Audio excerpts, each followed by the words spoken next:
حضور علیہ السلام جب تشریف لائے تو اس سے قبل کائنات میں ہر سمت اندھیرا ہی اندھیرا تھا، ظلمت ہی ظلمت تھی اور کفر ہی کفر پھیلا ہوا تھا، لیکن میرے حضور کے چہرے کے انوار سے اتنی روشنی نکلی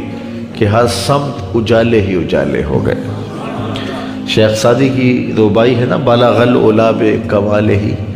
تو اس میں دوسرا مصرع ہے کشفت دجا بجمالہ، تو اس کا مطلب یہ ہے کہ حضور کے چہرے کی چمک سے ساری ظلمتیں مٹ گئی۔ آفتاب زندگی کی ایک شعاع اولی،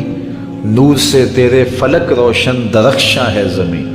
تیری ہستی روشنی کا ایک حسین مینار ہے، ہر کرن جس کی نشان منزل دنیا و دین، تیری نظروں نے تراشے ظلمتوں سے آفتاب، پاؤں تیرے چوم کر ذرے بنے ماہ مبین، اے غریبوں کے سہارے اے یتیموں کی مراد، محسن انسانیت تجھ سا کوئی نہیں۔ تو گویا حضور علیہ السلام کا جمال، حضور کا حسن کائنات کو روشنیاں دیتا ہے، اجالے بانٹتا ہے، نور بکھیرتا ہے۔ کائنات کے سارے اندھیرے ان کے جمال کی چمک سے ختم ہو گئے اور ہر سمت اجالا ہی اجالا ہو گیا۔ ناگہاں ساکن ہواؤں پر روانی آ گئی اور چمن کے پتے پتے پر جوانی آ گئی۔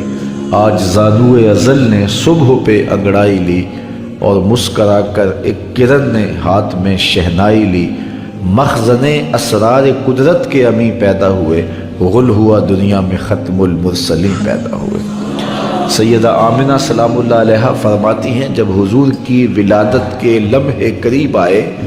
تو ستارے میرے آنگن کے اتنے قریب آ گئے کہ مجھے لگتا تھا میرے ویڑے میں گر پڑیں گے۔ اور فرماتے ہیں جو ہی حضور کی ولادت کے لمحے آئے، سیدہ آمنہ سلام اللہ علیہا فرماتی ہیں خرج منی نور ادا لہو قصور الشام،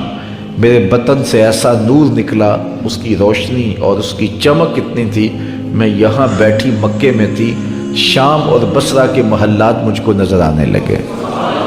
یہ سیدہ آمنہ کا قول ہے سلام اللہ علیہا کا، اس کا کوئی بھی انکار نہیں کرتا۔ تمام مکاتب فکر کے لوگ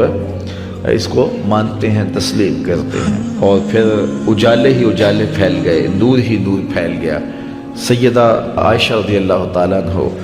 اس چمک کی کہانی سناتے ہوئے فرماتی ہیں کہ میں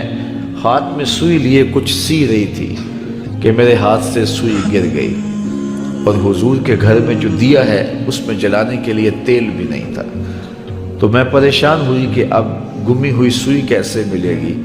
ایسے میں حضور تشریف لائے تو میں نے عرض کیا تو حضور مسکرا پڑے، جس کی تسکین سے روتے ہوئے ہنس پڑے، اس تبسم کی عادت